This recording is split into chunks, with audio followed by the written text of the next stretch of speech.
야생 동물, 살아남기 위해 먹어야 한다. 농작물은 최고의 먹이다.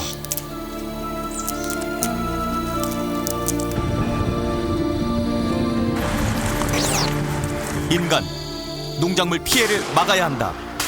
총은 최고의 무기다.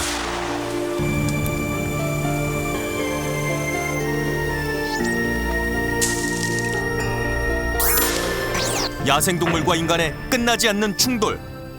과연 공존은 가능할 것인가?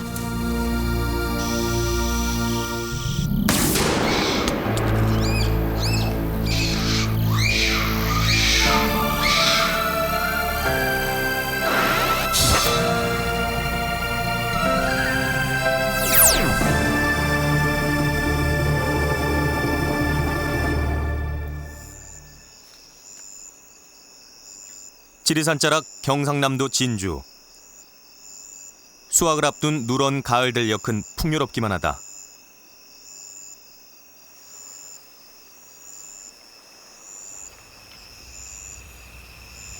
그러나 속살을 들여다보면 전혀 다른 모습이다.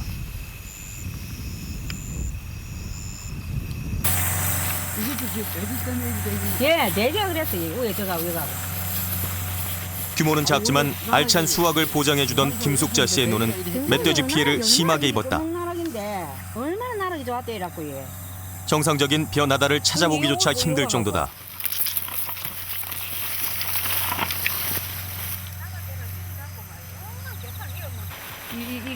윗눈도 상황은 마찬가지. 멧돼지가 지나간 곳은 모두 쓰러지고 멧돼지의 먹이가 되고 말았다. 나라 이거 알배때이거든요. 완전 이 사태를 훑어먹고 이제 작년에는 여기서 2발인가 잡아갔거든요. 산돼지로 잡아갔는데도 안 돼. 해마다 새끼를 데리고 내려와고. 근데 내년부터는 나락을 안 심던가 뭐 서로 내야 되겠습니다.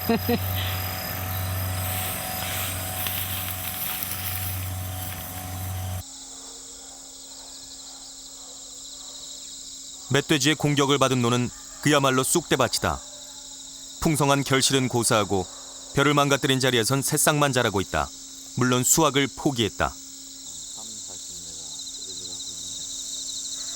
가다가 돼지가 앞에 있으면 이해를 한다. 쪽으로 많이. 이게 돼지. 인근 다른 농가의 논도 상황은 마찬가지. 여기도 홀도 뭐 그거 찌그레이 노네. 이쪽 이게 이제 돼지가 끝을 먹어버리고. 멧돼지가 지나간 흔적이 선명하다. 50건 정도. 농민들이 땀 흘려 지어놓은 농사는 한순간에 멧돼지의 차지가 되고 말았다.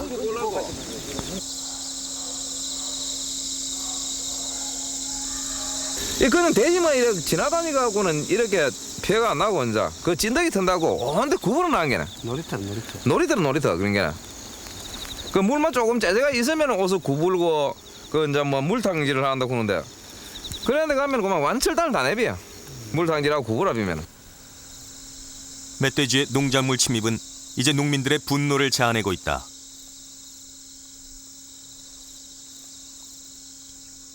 멧돼지는 언제 어떻게 농작물에 피해를 입히는 것일까? 제작진은 관찰에 들어가 보기로 했다.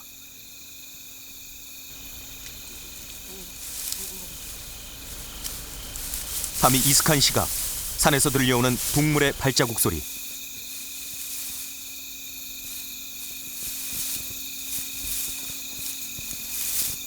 숲속의 동물은 1시간을 씨름하다가 마침내 모습을 드러냈다. 멧돼지다.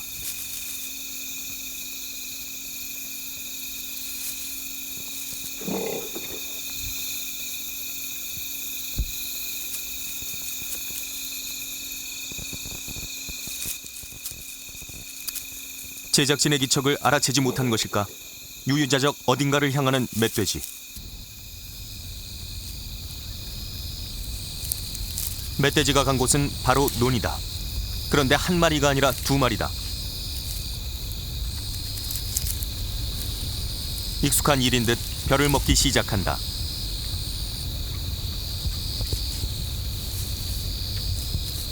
멧돼지 한 마리가 하루 먹는 양은 약 10kg.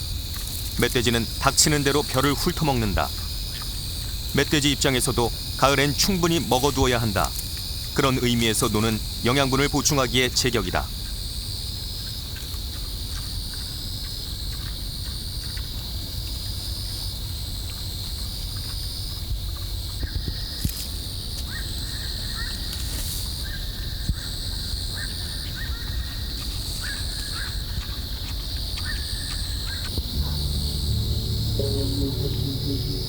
그렇게 얼마를 먹었을까?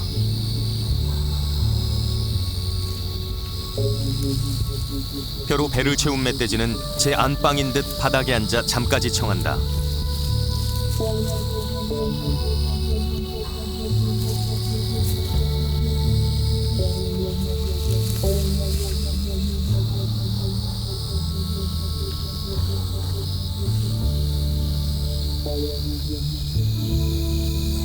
또다시 3시간가량 흘렀다.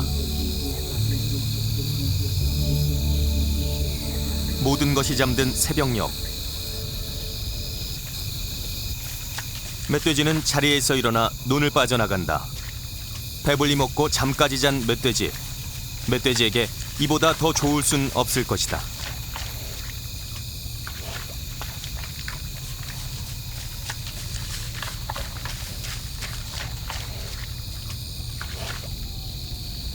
논주인이 알아차리지 않는다면 멧돼지들은 며칠 후 다시 이 논을 찾을 것이다.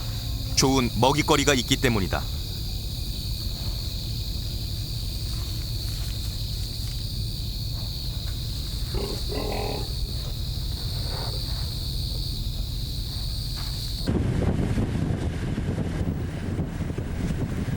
멧돼지의 피해가 늘어나자 바빠진 건 농민이다. 멧돼지 피해가 특히 심한 경남 진주의 한 마을. 밤이 되었건만 농민들은 논을 떠나지 못하고 있다.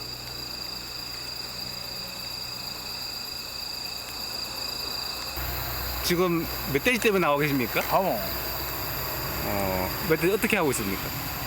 나오면 다른 건 전시 뛰어서 다 무기 된 날이 내일모레 백인데 무기 된 날은 나 오늘 뛰는 예. 그래서 지금 밤마다 나와 계시는 거예요? 밤만 오지. 안 나오면 안 된다. 예. 이게 사람처럼 나오면 절대 안 해온다고. 요사이 농부로 산다는 것은 이래저래 힘든 일이다. 수확기 농사일을 하느라 지친 몸을 이끌고 밤에도 멧돼지로부터 논을 지켜야 한다. 한시도 쉴 수 없는 것은 비단 손씨만은 아니다. 어떤 농부는 아예 경운기를 끌고 나왔다.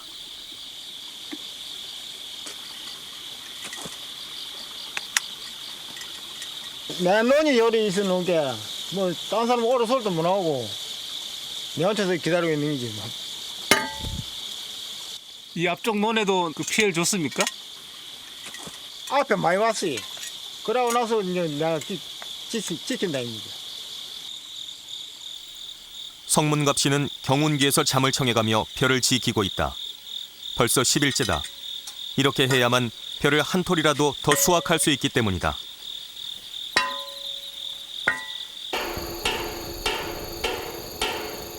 양철 소리를 크게 내 멧돼지를 쫓기도 한다.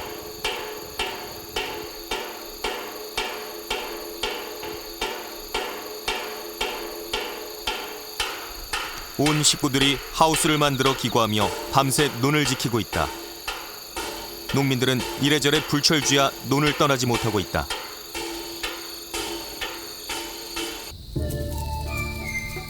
그러나 멧돼지도 영리하다. 농부들이 잠이 든 새벽녘. 멧돼지는 어김없이 다시 논에 들어온다.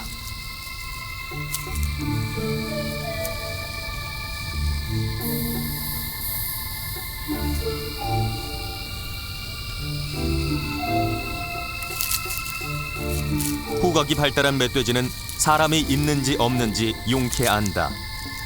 수확기에 지키지 않는 변호는 멧돼지의 집중 공격을 받는다.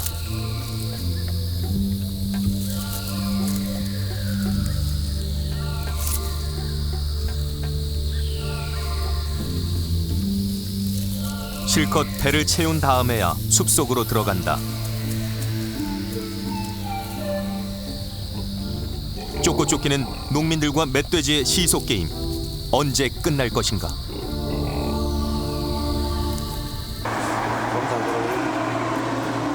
멧돼지 사냥을 위해 엽사들이 나섰다.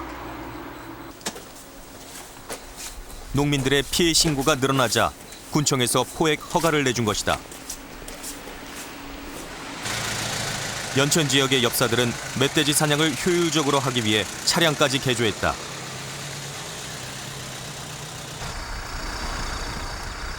멧돼지 사냥을 위해선 불빛을 이용해 멧돼지를 찾는 일이 급선무다.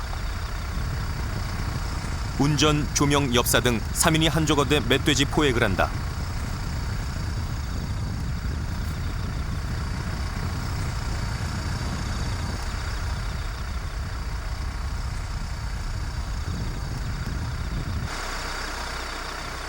멧돼지는 특히 불빛에 민감하다. 멧돼지는 불빛을 발견하면 즉시 도망간다. 따라서 멧돼지를 포획하는 것은 쉬운 일이 아니다.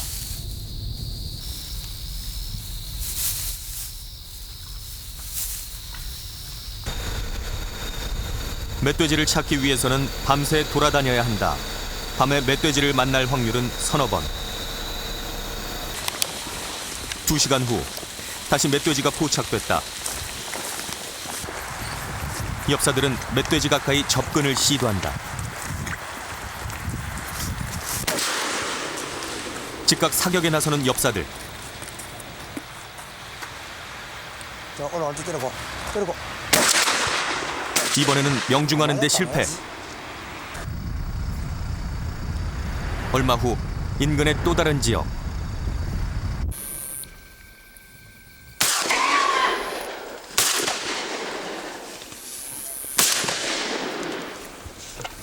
야간에는 멧돼지를 발견하기도 힘들지만 잡는 것은 더욱 힘들다. 그런데 어둠 한켠에서 뒤돌아보는 멧돼지.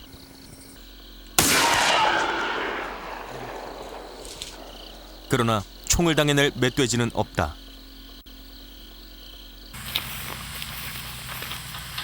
이튿날 구제 단원들은 멧돼지를 찾아 나섰다. 발자국이 세 발자국이 있잖아. 네. 발자국이. 올라가보자. 산으로 도망간 흔적이 역력하다. 발자국은 아예 없는데. 참났거나 어떻게 논에서 100m 지점. 뭐예요 이게?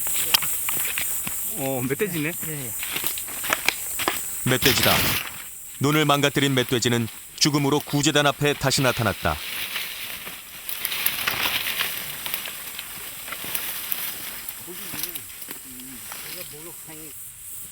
뒷다리 허벅지에 총을 맞고 도망가다 죽은 것이다.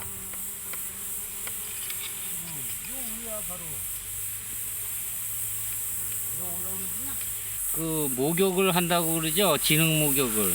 그럴 경우에 한 10평 이상을 그냥 아주 훼손을 시켜놔요. 그리고 또 평상시에는 애들이 먹이를 벼를 한 대박 이상도 먹는다고 봐야 돼요. 얘네 한 끼 식사가. 10kg.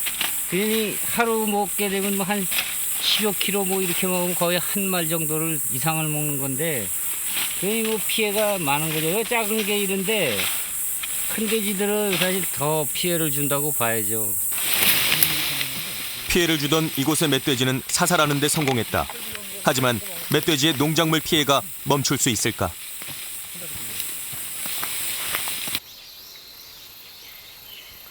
야산에 빽빽하게 조성된 밤나무밭.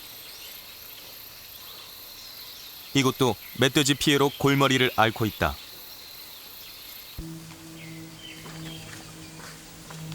밤을 줍고 있지만 주울 밤이 별로 없다. 멧돼지가 먼저 다녀갔기 때문이다. 멧돼지와 농부들 사이에 떨어진 밤을 먼저 줍기 위한 치열한 경쟁이 시작됐다. 밤 단도 못 주가요. 위에 뭐 하루 저녁 조지는 건 해도 뭐 여러 나무로 조집이니까 사람이 주는 것보다 더 많이 조집이니까. 밤은 사람보다 더 잘 까먹는다 이거. 어떻게 해요? 밤시에 있어도 어떻게 까먹는지 입도 안 찔리는 거 잘 까먹대요. 밤나무 아래엔 멧돼지 흔적들로 가득하다.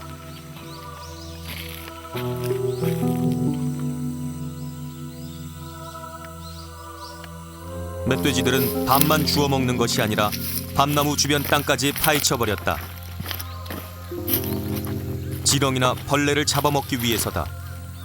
이런 곳은 밤 수확 자체를 포기해야 할 지경이다.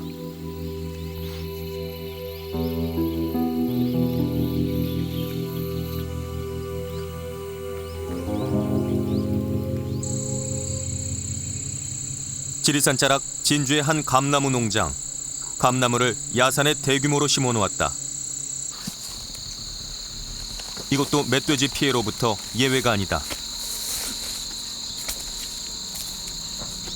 지금 따먹고 눈에 없어지는 문제가 아니고 내년이 문제야, 내년이. 우리 지금 이 농에 떠나야 됩니다. 이제 찍일 수가 없어요. 쭉 보여서 감나무 감이 지대로 달린 게 있는가? 깍 달린 게 없잖아요. 전부 다 이런 식으로 파가지고 밑에 거시나 미생물을 다 잡아 먹어버리니까 영양분이, 저장양분이 부족해가지고 다음에 감을 안 다는 겁니다. 작년에 파갖고 씨를 잡아 먹은 게 영양실조가 하는 게 감이 이런 데도 안 달리고 요도 안 달리죠. 요도 안 달리죠. 요도 안 달리죠. 요도 안 달리죠. 감 안 달리죠. 예? 감이 조랑조랑해야 되는데 지금 이 지 나무에 비해 갖고 숫자가 영 작게 달려. 유지아 씨가 지난해 멧돼지로 인해 피해를 본 액수만도 2천여만 원. 유지아 씨는 유기농으로 감나무를 재배한다. 그래서 감나무 아래엔 지렁이나 벌레들이 많이 자란다. 멧돼지들이 이런 것들을 놓칠 리 없다. 그래서 유지아 씨의 감나무 밭은 멧돼지의 표적이 되고 있다. 근본적인 대책은 개체수를 줄이는 수밖에 없습니다. 수단과 방법을 안 가리고.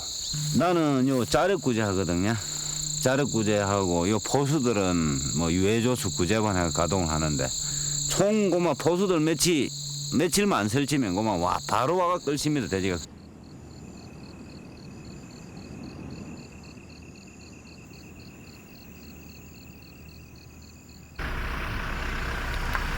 유지아 씨는 총을 가지고 멧돼지를 직접 구제하기로 마음먹었다. 진주 수렵협회 회원들과 멧돼지를 찾아 나섰다. 이렇게 밤새 지키는 것만으로도 멧돼지 피해를 줄일 수 있기 때문이다.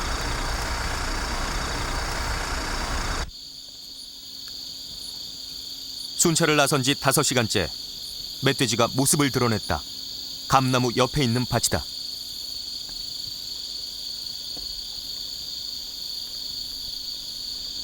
불빛 속의 멧돼지는 120kg은 됨직한 수컷. 보통 멧돼지들은 불빛에 금방 도망가지만 녀석은 큰 덩치만큼이나 배짱을 부린다.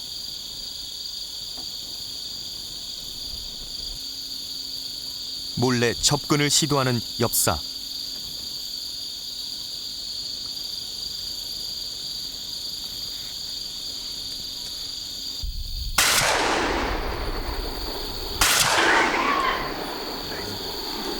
제대로 맞았다. 멀리 도망가지는 못할 것이다.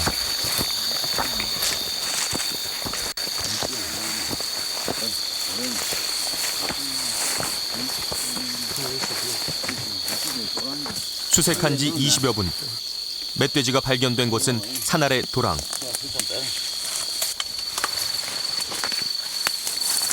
잠깐만 손 다친다 그럼. 아, 나 큰. 하나, 둘. 하나, 둘. 걸렸어. 와, 크다, 씨. 더러운 놈 새끼.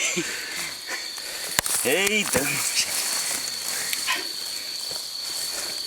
세상에 감나무 단지 다 젖었다 이거. 이 진짜 얼마나 따먹거든. 엄청난 힘을 자랑하던 멧돼지것만 총 앞에서는 무기력했다. 이게 감나무에 피해를 주던 그 멧돼지인가요? 예, 이게 엄청나게 따먹었습니다. 이런 놈들은 감나무 가지 뭐 앞발로 딱 첩비는 것 같으면 바르고 막 강까지고 막 아무리 두꺼운 것도 바르고 막 짝짝 다 내려앉습니다. 아이고 내 속이 다 시원하다 지금.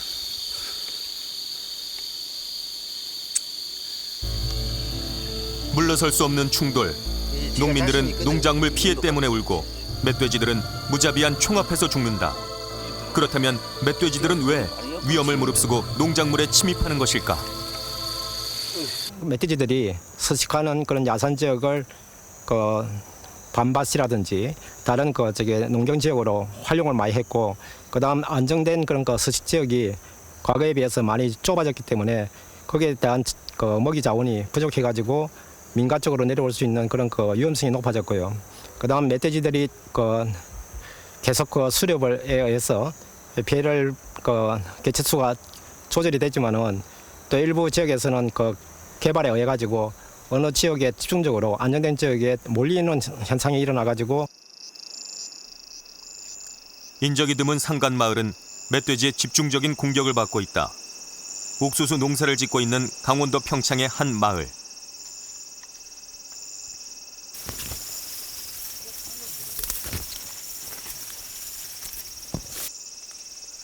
밤새 옥수수밭은 쑥대밭으로 변해버렸다. 피해의 주범은 멧돼지. 술을 하면은 총기를 원래 일몰에 사람만 내려가면 바로 따로 내려온다고 산에서. 그럼 우리 사람 여기 나 일하고 내려가면은 바로 와서 먹고 지키려고 올라오면은 올라가는 거예요. 한번 먹고. 근데 아직 돼지 얼굴을 한번 보질 못했어요. 여기서. 먹긴 이렇게 먹어도 돼지를 보질 못했다고. 늦게 오고 일찍 내려가니까. 뭐 한 10마리 정도만. 곧 수확을 앞둔 시점이라 전재열 씨는 더욱 분통이 터진다.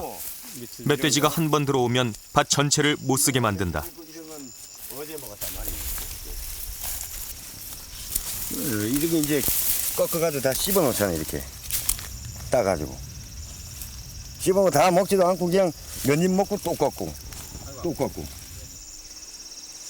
피해 흔적으로 보아 멧돼지는 한 마리가 아니라 여러 마리가 들어온 것으로 보인다. 문제는 옥수수의 상품성이 떨어진다는 점. 장사꾼들 와가지고 사지 않으면은 저 트랙터 갖다 놨어요. 쳐엎으려고 다. 트랙터 갖다 그냥 쳐엎어버리려고. 이런 걸 뭐 누가 사요 장사가. 이 돼지 다 먹어놓은 걸 누가 사요. 내가 장사를 했는데 이런 거 안 사겠네.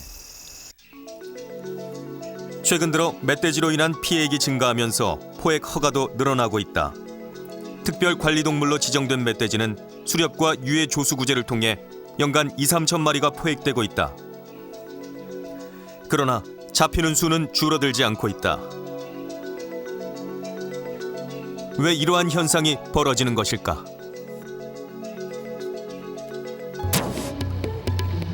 일제시대 때 무분별하게 야생동물을 포획한 결과 생태계 상층부를 이루는 호랑이, 표범, 늑대는 사라졌다. 그 결과 멧돼지는 최고의 맹수로 등장했다. 무엇이든 먹을 수 있는 멧돼지. 생태계가 무너진 지금 한반도의 야생 생태계에서 더 이상 멧돼지를 당할 동물은 없다.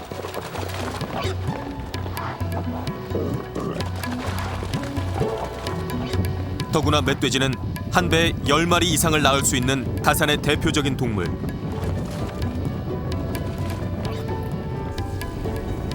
자연 조절되지 않는 멧돼지의 숫자는 해마다 증가하고 있고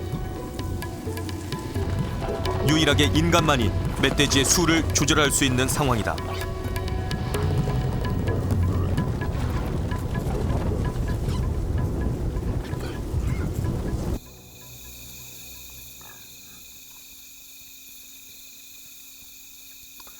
멧돼지의 일반적인 생태 습성은 어떤 것일까?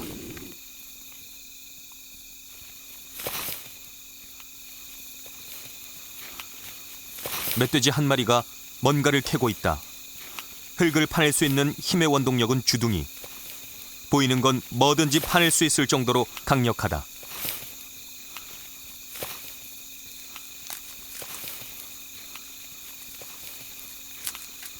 멧돼지는 뿌리를 캐내는 데 성공했다. 바로 칡뿌리다.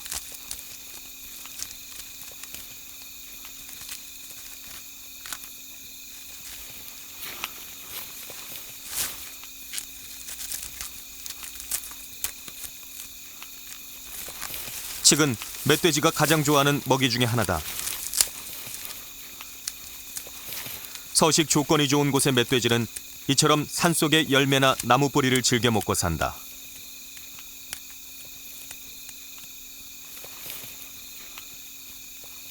위쪽으로 이동해 다시 먹이를 찾는 멧돼지. 멧돼지가 하룻밤 해집으면 그 주변은 불도저가 민 듯이 파헤쳐진다.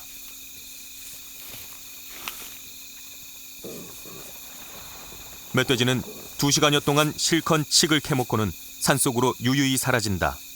이것이 멧돼지의 본래 모습이다. 우리나라는 60년대부터 시작된 산림 녹화 사업으로 산림 비율은 높아졌다. 하지만 소나무, 낙엽송 등 특정 수종만 집중적으로 심어 수종이 단순화되는 결과를 낳았다.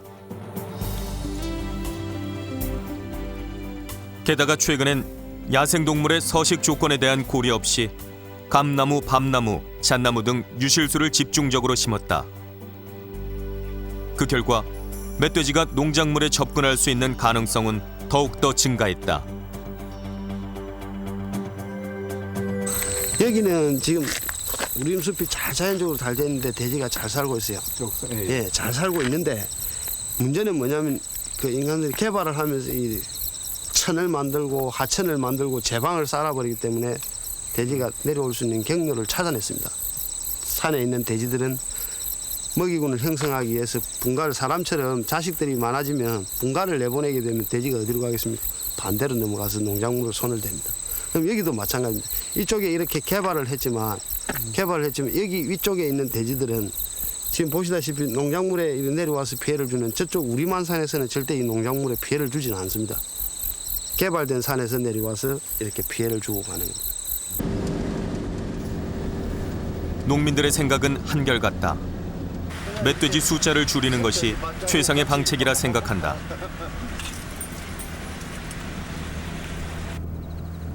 낮에 멧돼지 포획 작업에 나섰다. 개들이 멧돼지를 모는 역할을 맡았다. 후각이 발달한 개는 멧돼지를 발견하면 즉각 신호를 보내준다.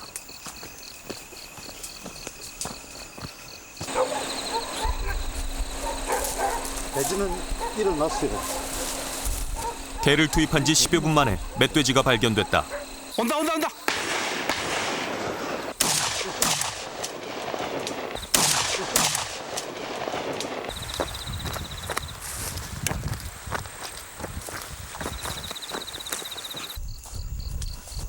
아직 덜 죽었더라. 오늘의 멧돼지 포획은 싱겁게 끝나고 말았다. 자, 백구가 한수 했다. 여기 물고 있다. 1년 전에 태어난 2년생 멧돼지다. 총을 맞고 도망가다가 개에게 물리고 만 것이다. 한 50담아 되는 기다.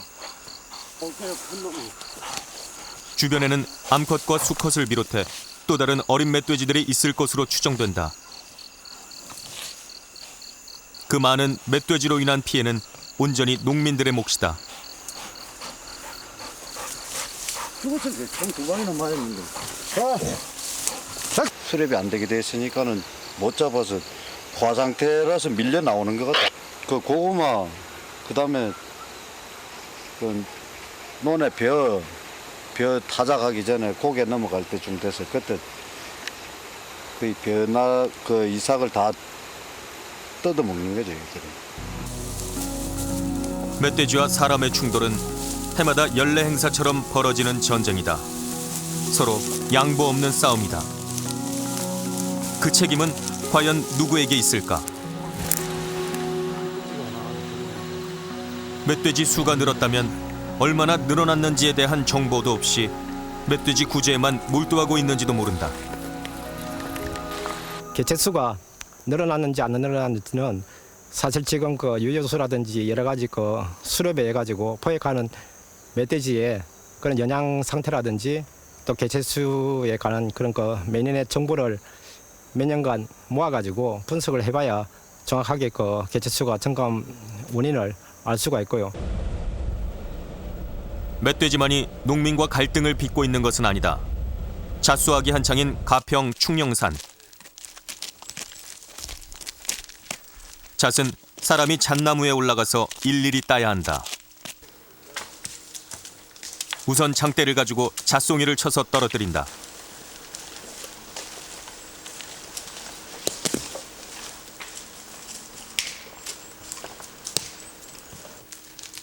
나무 위에서 하는 작업이라 위험하기도 하다. 하지만 이 모든 것을 농민들 스스로 해야 한다.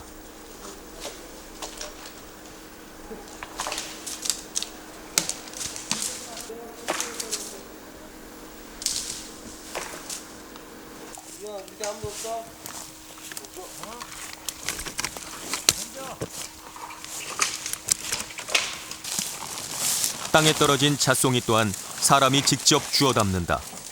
어느 것 하나 손길이 닿지 않으면 안 된다. 잣농사는 그만큼 힘든 일이다.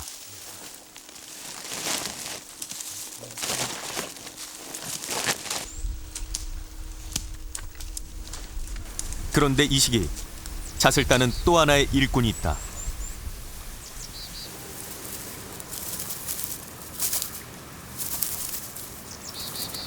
바로 청설모다. 잣을 떨어뜨리고는 잽싸게 바닥으로 내려온다.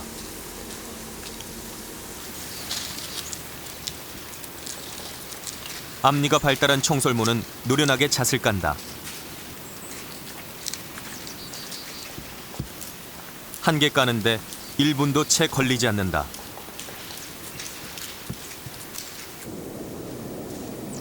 청설모는 점프력이 좋아 나뭇가지를 넘나든다. 잠시 쉴 틈도 없이 다시 잣을 딴다.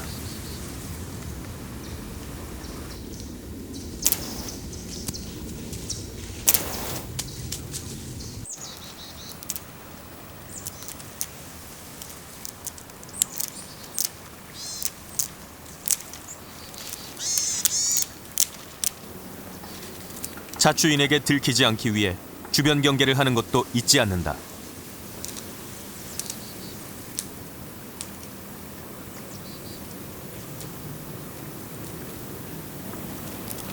그런데 청설모는 잣을 까서 바로 먹지 않는다. 잣을 까서 땅속에 묻은 다음 낙엽으로 덮는다. 청설모가 부지런히 잣을 숨기는 데는 이유가 있다. 먹이가 부족한 겨울을 대비해야 하기 때문이다. 잣과 같은 영양가 높은 먹이를 잘 숨겨두어야만 혹한의 긴 겨울을 무사히 날 수 있는 것이다. 청설모의 잣을 숨기는 습성은 자연 상태의 잣나무 분포를 확대하는 데 결정적인 역할을 하기도 한다.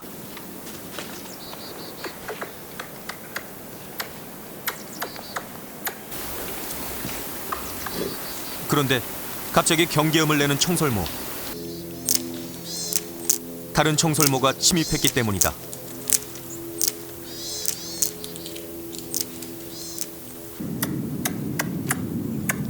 청설모는 몸을 최대로 크게 해 위협적인 자세를 취한다.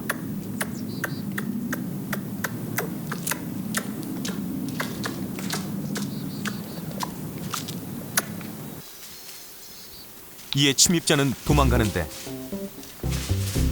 쫓고 쫓기는 한판 싸움이 벌어진다. 먹이를 지키는 것은 청설모에게 생존과 같은 것이다.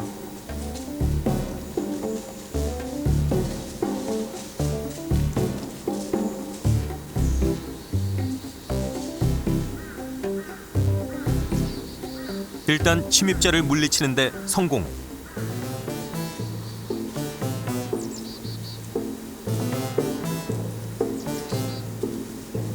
그러나 침입자도 잣을 포기할 수 없다.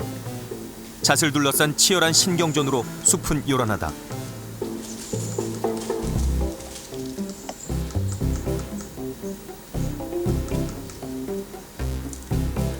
마침내 주인 청설모는 자신의 잣을 지키는 데 성공했다.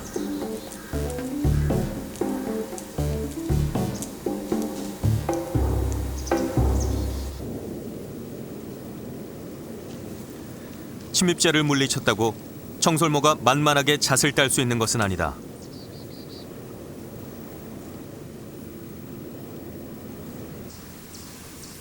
또 다른 경쟁자가 있다. 사람이다. 청설모는 잣농장 주인의 원성을 사고 있다.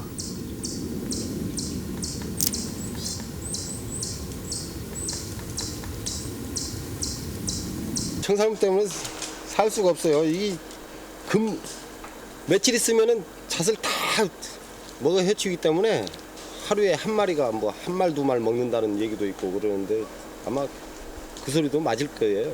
이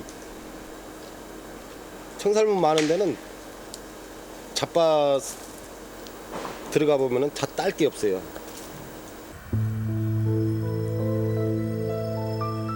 농민들은 잣 피해를 줄이기 위해 올무를 설치해 청설모를 잡고 있다. 올무 방법은 오랫동안 써오던 방식. 그러나 올무로는 청설모를 일부만 잡을 뿐이다.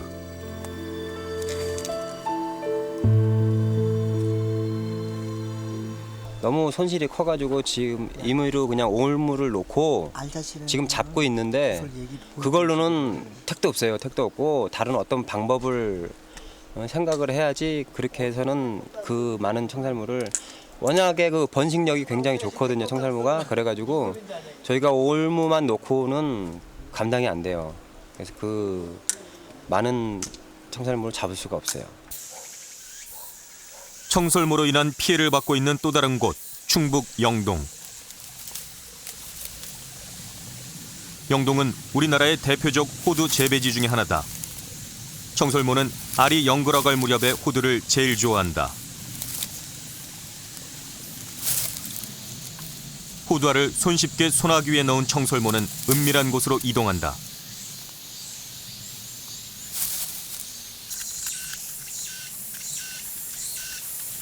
청설모는 호두까기 선수다. 사람이 까는 것보다 더 노련하게 호두 껍데기를 벗겨낸다.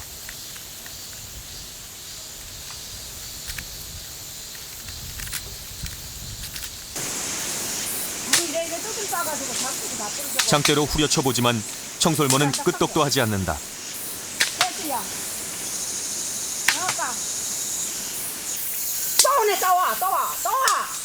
저리 가, 저리. 또 저놈 새끼가 또 와. 쫓는 것도 한순간. 청설모는 사람을 피해 다른 호두나무로 이동한다. 알도 없는데 그 지랄해요. 알도 안 넘어졌어. 그러는데 하면 언제부터 그랬는가 봐. 저런 데는 하나도 없어. 다 따가고. 막 밑에 껍데기만 벗어놓고. 그래도 안 커서 안 온 줄 알았어, 나는. 호두나무 아래엔 청설모가 호두를 까먹은 흔적들로 가득하다. 청설모나 농민, 어느 누구도 호두를 양보할 수 없다.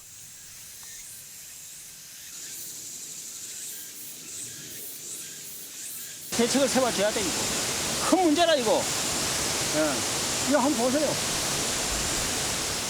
농민들의 분노는 처절하다. 애써 키운 호두를 청설모로부터 지켜야 하기 때문이다.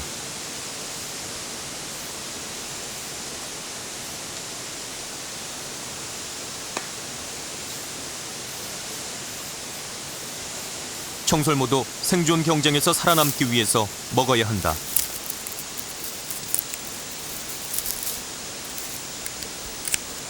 고소한 호두알을 포기할 순 없다.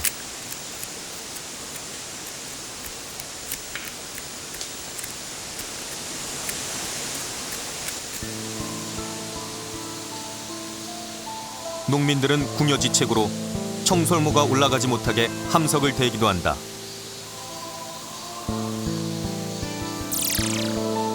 효과는 미지수. 나무에 올가미를 놓는 것은 필수다.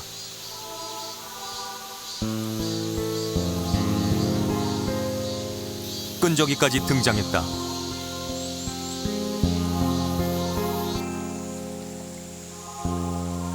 하지만 날다시피 나무 사이를 뛰어다니는 청설모를 당해낼 재간이 없다.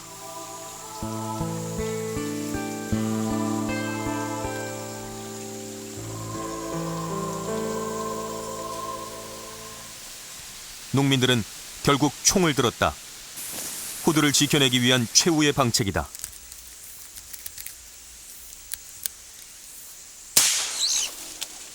청설모도 나름대로 피해보지만 총 앞에서는 어쩔 수가 없다.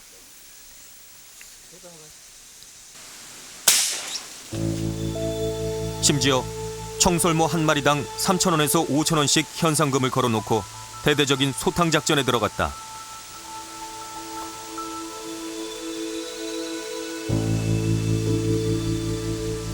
호드를 끝까지 포기할 수 없었던 청설모.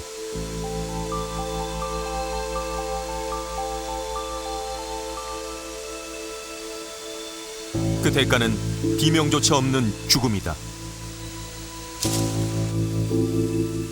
호드밭에 침입한 대가치고는 너무 가혹한지도 모른다.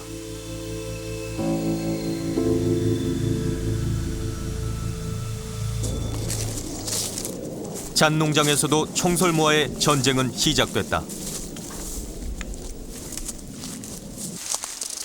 올가미 방법의 한계를 느낀 농민들은 총을 들었다.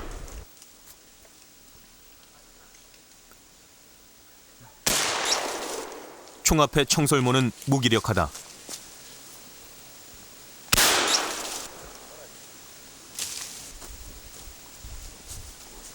지금까지 총보다 더 효과적인 구제 수단이 있었을까?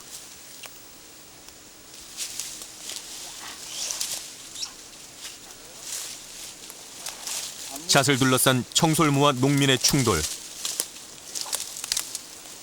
일단 총을 가진 인간의 승리다.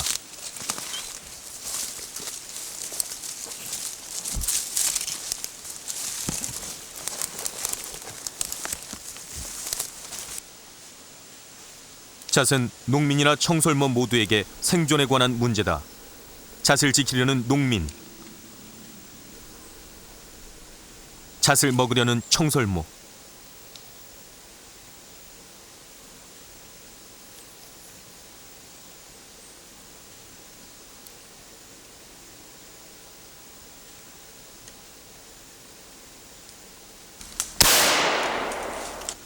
그 결과는 총을 든 농민 앞에서 청설모의 일방적인 패배로 끝났다.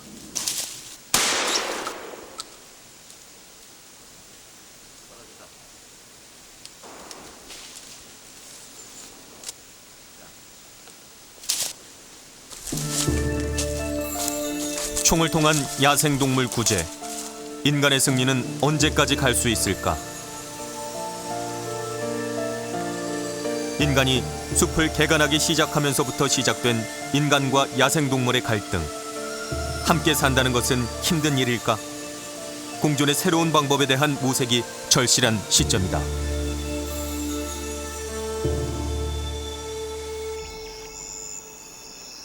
고랭지 채소를 재배하는 강원도 정선.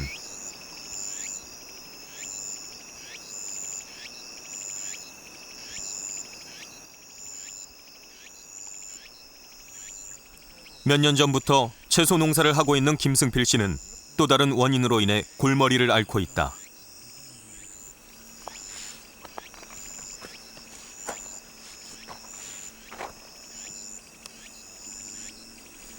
배추를 망가뜨린 주인공은 바로 고란이다. 사방 근데 군데군데 먹어놓으니까 이런 것도 보면은 이제 뽑아가지고 먹지를 않고 옆에다 내두니까 다 말라 죽은 거고, 일부분에 와서 먹으면 괜찮은데 이것저것 다니면서 이제 군데군데 자꾸 이렇게 먹으니까 그래서 이제 그 상품성이 완전 떨어지는 거죠. 그래 외지 이제 그 상인들이 와도 그런 부분에 대해서 이제 좀 트집도 많이 잡고. 인근의 또 다른 배추밭. 배추 없는데요. 이곳은 밭이 듬성듬성할 정도로 피해를 심하게 입었다. 어린 배추를 고라니가 뽑아버렸기 때문이다.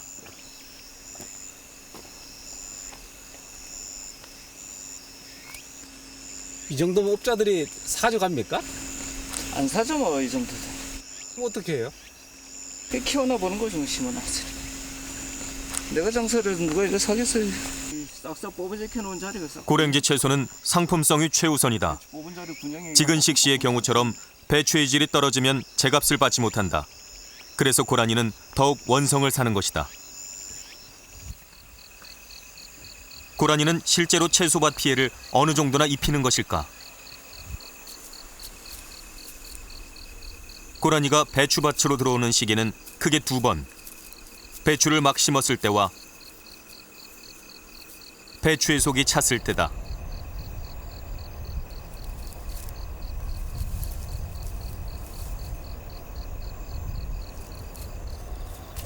배추의 고갱이는 고라니가 특히 좋아한다.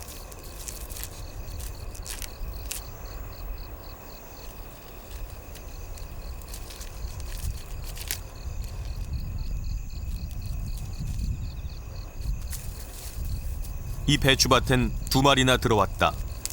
게다가 이곳저곳 돌아다니면서 먹기 때문에 배추 농가들에게는 치명적인 손해를 입힌다.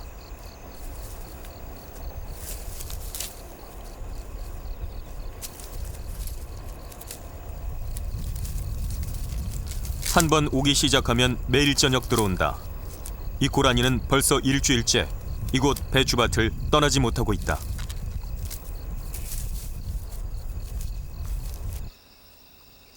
대한수렵협회 정선지회. 고랭지 채소를 재배하는 정선은 고라니로 인한 피해가 가장 심각한 곳 중에 하나. 일과를 마친 회원들이 하나둘 모이고 있다. 고라니 구제 신청이 쇄도하기 때문이다.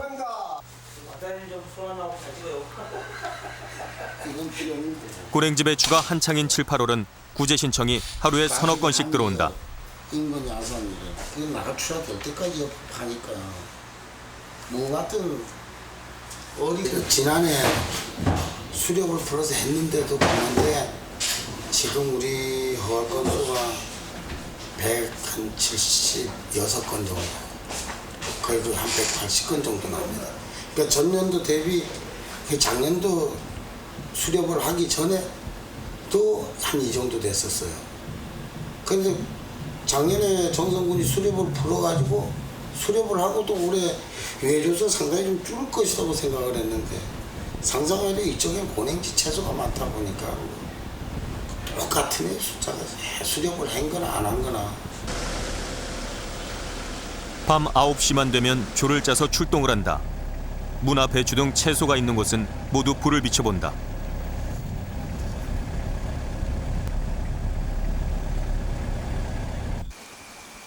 고라니가 발견됐다.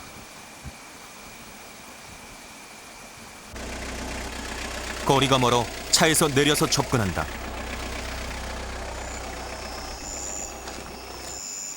고라니 입장에서는 도망가는 게 상책이다.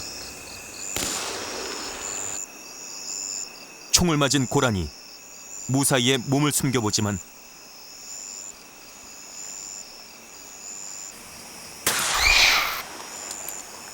채소 피해를 막으려는 농민들 앞에서 고라니는 총을 피할 방법은 없다. 이것이 현재 고라니가 처한 비극적인 운명이다.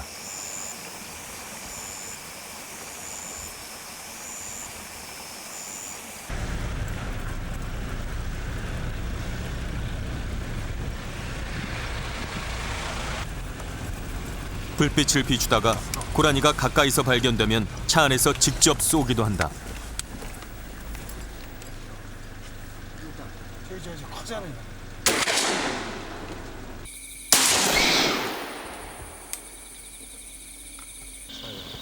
숨어 있어도 엽사들의 눈길을 피하긴 어렵다. 이번엔 고라니 수컷이 잡혔다. 하룻밤을 순찰하면 너댓 마리를 잡을 수 있다.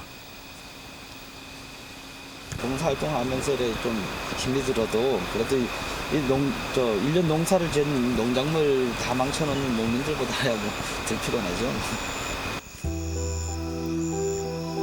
매년 많은 수의 고라니를 포획해도 고라니의 수는 줄지 않고 있다.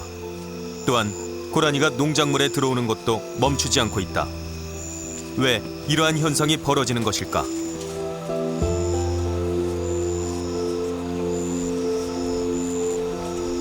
사람들이 이용을 하고 있는 논이나 밭 지역은 사실은 고라니들이 생태적으로 서식하는 데 적절한 그런 환경입니다. 과거부터 고라니는 영명으로 워털디어라고 이야기하듯이 주로 수변 근처라든지 평지, 초원 지역, 그리고 저산 지역 이런 지역에서 생활하는 동물이기 때문에 그런 지역에 대해서 사람들이 인위적으로 조성을 해가지고 논밭을 만들었지만은 10만 년 동안 살아왔던 그런 지역을 벗어나가지고 산악으로 올라갈 수는 없죠. 따라서 그쪽 지역에서는 인간의 그런 농업 경영과 고라니가 생존하기 위해서 그런 습성이 지금 현재 충돌하고 있는 겁니다. 그래서 항상 피해는 일어날 수밖에 없습니다. 평지에서 살아가는 데 익숙한 고라니가 어느 날 갑자기 높은 산에 올라가서 살 수는 없다. 먹이가 많은 농지 주변은 고라니가 살아가는 터전이라 할 수 있다.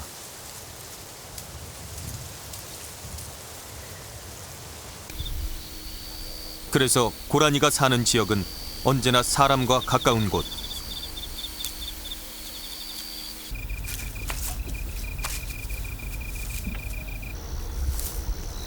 실제로 고라니가 좋아하는 먹이도 콩과 식물. 고라니가 콩밭을 지나칠 리 없다.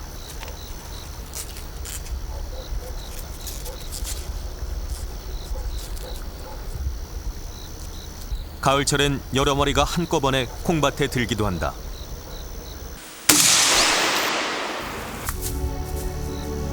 야생동물은 먹이에 대해 집착이 강하다. 생존을 위해서는 어쩔 수 없는 노릇이다. 고라니 입장에서도 위험을 무릅쓰고 계속해서 농작물에 침입하는 것이다.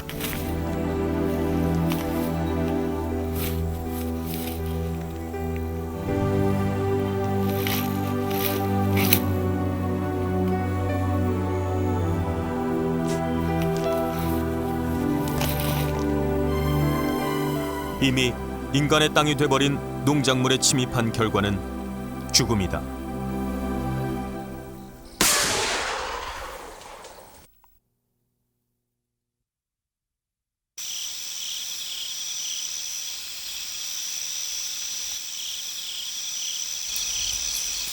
벼도 고라니가 좋아하는 먹이.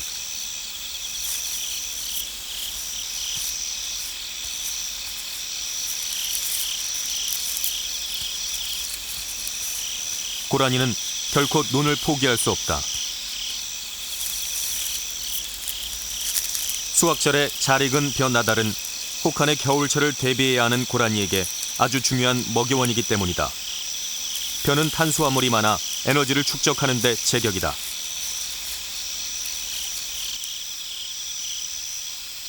가을철 고라니에게 논은 최고의 먹이터이자 쉼터다.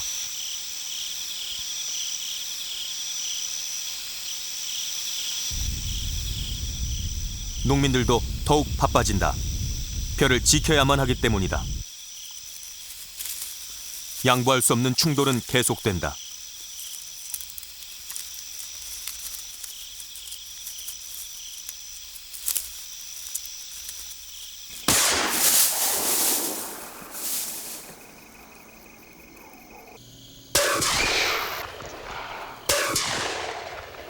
먹느냐 지키느냐, 완전히 제로섬 게임이다.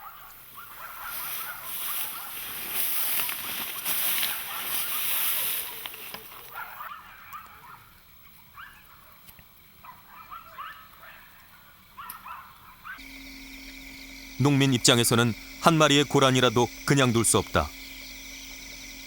살아남은 고라니는 한 톨의 벼라도 더 먹어야 한다. 그래야만 거친 야생 속에서 생존할 수 있기 때문이다.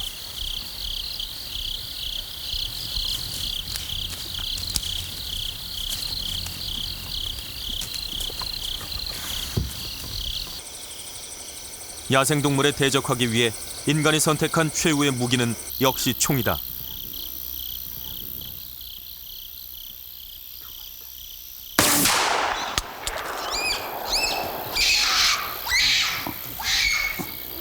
두 마리 모두가 총에 맞았다.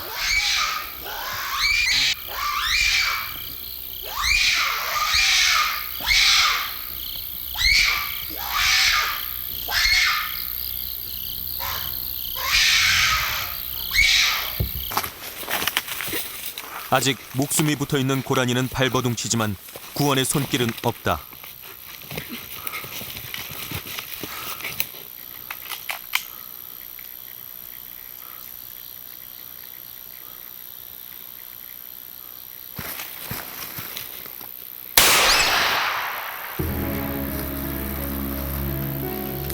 사슴과의 원형을 간직한 고대동물 고라니. 사육제가 벌어지듯 가을은 고라니에게 죽음의 계절이다.